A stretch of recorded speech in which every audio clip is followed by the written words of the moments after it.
Hello दोस्तों। स्वागत है आप सभी का आज के इस वीडियो के अंदर और मैं हूं आपका दोस्त उदित महेश्वरी। तो दोस्तों, पिछले कुछ सालों में आप लोगों ने देखा होगा कि चाइना के केमिकल सेक्टर या फिर उनके एग्रोकेमिकल सेक्टर के अंदर जो भी डिस्ट्रैक्शंस क्रिएट हुए हैं, उसका सीधा सीधा फायदा इंडिया की जो केमिकल सेक्टर की कंपनीज है या फिर इंडिया की जो एग्रोकेमिकल सेक्टर की कंपनीज है, उनको उसका बेनिफिट काफी हद तक डायरेक्टली हुआ है।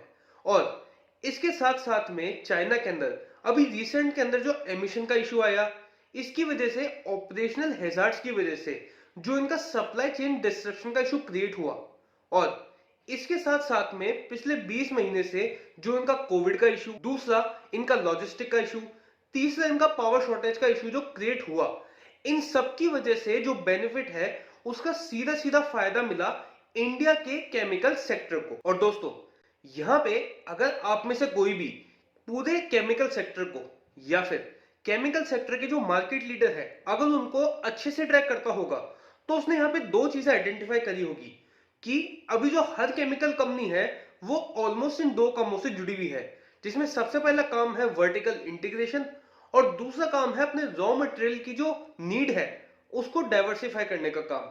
अभी हर केमिकल कंपनी इन दो कामों के अंदर लगी हुई है, लेकिन ये काम जो है उसके अंदर भी बहुत सारा काम करना बाकी है, क्योंकि अभी के टाइम पे भी चाइना के ऊपर जो डिपेंडेंसी है हमारे केमिकल सेक्टर की, वो काफी सिग्निफिकेंट है। तो आज के इस वीडियो के अंदर हम लोग इसी चीज को डिटेल के अंदर एनालिस करने वाले हैं, जिससे हमें पता पड़ेगा कि कौन सी कंपनी कितना पानी में है। तो अब अगर हम लोग हमारे इस एनालिसिस को स्टार्ट करें, और सबसे पहले अगर हम लोग बात करें चाइना की एग्रोकेमिकल कंपनीज के बारे में, तो चाइना की अभी जो लगभग सभी एग्रोकेमिकल कंपनीज है वो सीवियर पावर शॉर्टेज को फेस कर रही है, जिसकी वजह से टेक्निकल मॉलिक्यूल्स का जो प्रोडक्शन है वो इफेक्ट हो रहा है। और इसका इंपैक्ट इंडिया में यह आएगा कि इंडिया को जितने भी टेक्निकल मॉलिक्यूल्स चाहिए होते हैं उसमें से 35% वो चाइना से इंपोर्ट करता है। तो अब अगर हम लोग इस चीज का इंपैक्ट अगर कंपनी वाइज देखें, तो यहां पे सबसे ज्यादा इंपैक्ट आएगा शारदा क्रॉप केम के ऊपर, क्योंकि शारदा क्रॉप केम जो है उनकी जितनी भी रॉ मटेरियल की रिक्वायरमेंट रहती है वो सारा का सारा चाइना से ही इंपोर्ट करता है। और यहां पे सबसे कम इफेक्ट आएगा हरनबा इंडस्ट्रीज के ऊपर, क्योंकि हरनबा इंडस्ट्रीज जो है वो अपनी टोटल रॉ मटेरियल रिक्वायरमेंट का सिर्फ 13% ही चाइना से इंपोर्ट करता है। इसके अलावा कौन सी कंपनी कितना इंपोर्ट करती है चाइना से, वो आप स्क्रीन पे देख सकते हैं लिस्ट के अंदर। और दोस्तों, इसके अलावा चाइना ने अपनी कंट्री के अंदर जो फॉस्फेट है उसके प्रोडक्शन के ऊपर एक रिस्ट्रिक्शन इंपोज की है, और इस रिस्ट्रिक्शन की वजह से जो फॉस्फेट बेस्ड फर्टिलाइजर ये कंट्री मैन्युफैक्चर कर रही थी उसके प्रोडक्शन के अंदर कमी आ जाएगी। और इसके अंदर जो सबसे ज्यादा इंपैक्ट आएगा वो आएगा सबसे पहले डाई एमोनियम फॉस्फेट फर्टिलाइजर के ऊपर, और दूसरा आएगा मोनो एमोनियम फॉस्फेट फर्टिलाइजर के प्रोडक्शन के ऊपर। और ये जो दोनों फर्टिलाइजर है वो इंडिया के अंदर काफी ज्यादा क्वांटिटी में यूज होते हैं, लेकिन अब यहां पे इसका जो इंपैक्ट है वो इंडिया के ऊपर नहीं पड़ेगा, क्योंकि अगर चाइना इसके ऊपर रिस्ट्रिक्शन लगाता है तो यहां पे उसकी कॉस्ट हो जाएगी इंक्रीज, लेकिन इंडियन कंपनीज को इंडिया की गवर्नमेंट से जो सब्सिडी मिलती है उससे ये कवर अप हो जाएगी, और यहां पे नेट नेट जो इंपैक्ट आएगा फर्टिलाइजर की कॉस्ट पे वो हो जाएगा जीरो।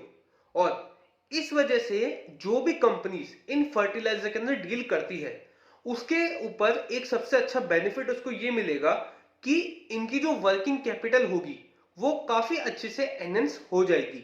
और इस क्षेत्र में अगर मैं कंपनी का नाम आपको बताऊं तो वो है कोरोमंडल इंटरनेशनल। तो दोस्तों, अब यहां पे आगे बढ़ने से पहले अगर आपको हमारा वीडियो पसंद आ रहा है तो प्लीज दोस्तों इस वीडियो को लाइक करना ना भूलें, ताकि मुझे मोटिवेशन मिलता रहे ऐसे और वीडियोस बनाने का।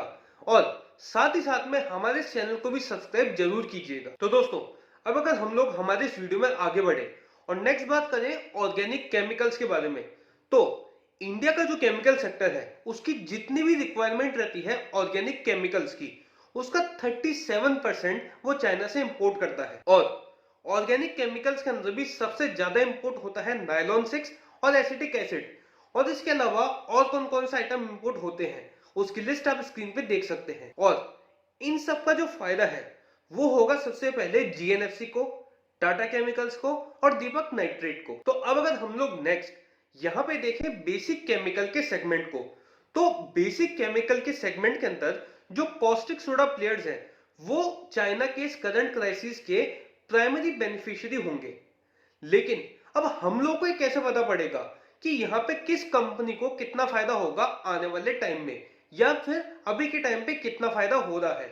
तो इस चीज के लिए अगर हमें किसी सही कंपनी का चुनाव करना है तो उसके लिए हमें देखने होंगे उस कंपनी के यूटिलिटीज एक्सपेंसेस, और इसमें हम लोगों को देखना होगा कि किसी भी कंपनी के यूटिलिटी एक्सपेंसेस जो है वो उसके टोटल ऑपरेटिंग एक्सपेंसेस का कितना पार्ट कवर कर रहे हैं। जिस भी कंपनी के यूटिलिटी एक्सपेंसेस जितने कम होंगे in comparison to their operating expenses, वो कंपनी उतना ही अच्छा परफॉर्म करेगी आगे आने वाले टाइम में।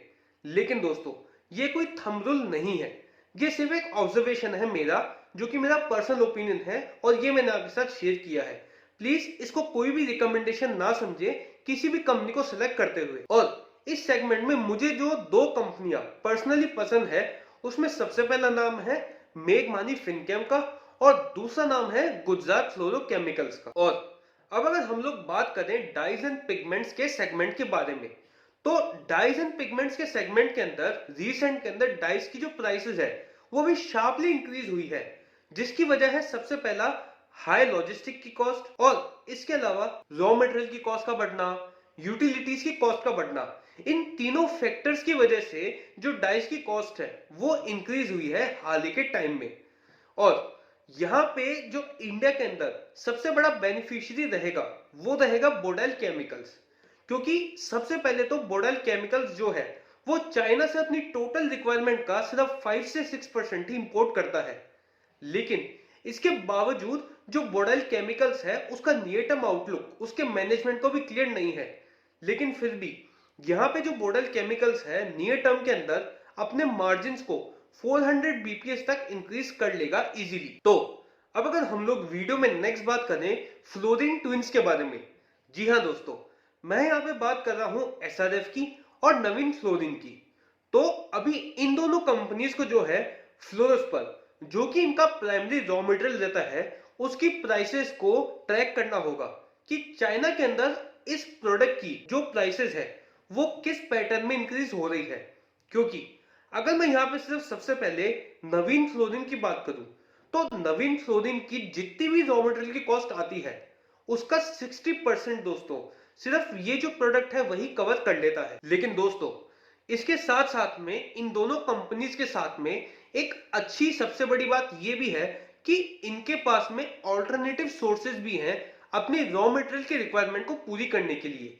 तो एक तरीके से ये 100% सिर्फ चाइना के ऊपर ही डिपेंडेंट नहीं है। और इसके अलावा अगर मैं बात करूं एसआरएफ के बारे में, तो एसआरएफ जो है उसको बेनिफिट मिलेगा अपने दूसरे सेगमेंट से, यानी कि टेक्निकल टेक्सटाइल के सेगमेंट से, जिसके अंदर चाइना की जो सप्लाई है वो काफी रिड्यूस्ड है। तो दोस्तों अब अगर हम लोग हमारे इस वीडियो के लास्ट पार्ट यानी कि कंक्लूजन के अंदर अगर हम लोग बात करें कि इन्वेस्टर्स को अब यहाँ पे क्या करना चाहिए, किस कंपनी के साथ में उन्हें जुड़ करके रहना चाहिए लॉन्ग टर्म में वेल्थ क्रिएट करने के लिए, तो यहाँ पे अगर मैं सबसे पहले आपको एक बात क्लियरली बता दूं कि चाइना के अंदर जो पावर शॉर्टेज की प्रॉब्लम आई है ये कब तक सॉल्व होगी ये किसी को नहीं मालूम।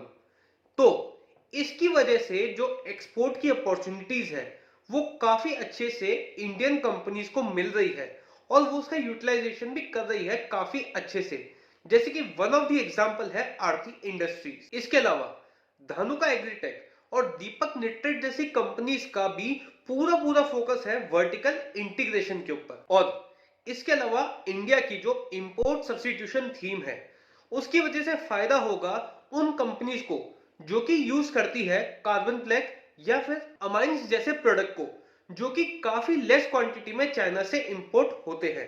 तो यहाँ पे इसका फायदा होगा एमी ऑर्गेनिक्स और लक्ष्मी ऑर्गेनिक्स को। और इसके साथ साथ में अगर मैं बात करूं ओलियो केमिकल्स के सेक्टर के बारे में, तो यहाँ पे दो कंपनियां हैं।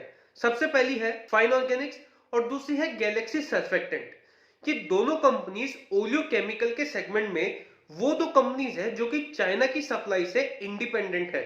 इनके पास में चाइना के अलावा ऑल्टरनेटिव सोर्सेज अवेलेबल हैं अपनी रॉ मटेरियल की रिक्वायरमेंट को पूरी करने के लिए। तो दोस्तों अभी के सिनेरियो के हिसाब से चाइना के अंदर जो क्राइसिस आ रहे हैं उसका बेनिफिट इंडिया की जो केमिकल सेक्टर की कंपनीज है, हर कंपनी को थोड़ा थोड़ा बेनिफिट तो यहाँ पे मिलेगा ही मिलेगा। तो दोस्तों, ये था हमारा आज का पूरा वीडियो, इंडिया के केमिकल सेक्टर की जो डिपेंडेंस है चाइना के ऊपर उसके बारे में।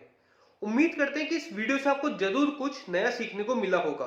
तो प्लीज दोस्तों हमें कमेंट सेक्शन में बताना ना भूलें कि वीडियो आपको कैसा लगा, और ऐसा ही सेम वीडियो आप और कौन से सेक्टर के ऊपर या फिर किसी एक पर्टिकुलर कंपनी के ऊपर देखना चाहते हैं, तो हमें इंतजार रहेगा आपके कमेंट्स का। साथ साथ में प्लीज हमारे इस वीडियो को लाइक करना, अपने दोस्तों के साथ में, अपने फैमिली मेंबर्स के साथ में शेयर करना ना भूलें। और अब अगर आपने हमारे इस वीडियो को यहां तक देख ही लिया है तो हमारे चैनल को सब्सक्राइब भी जरूर कीजिएगा। तब तक के लिए धन्यवाद।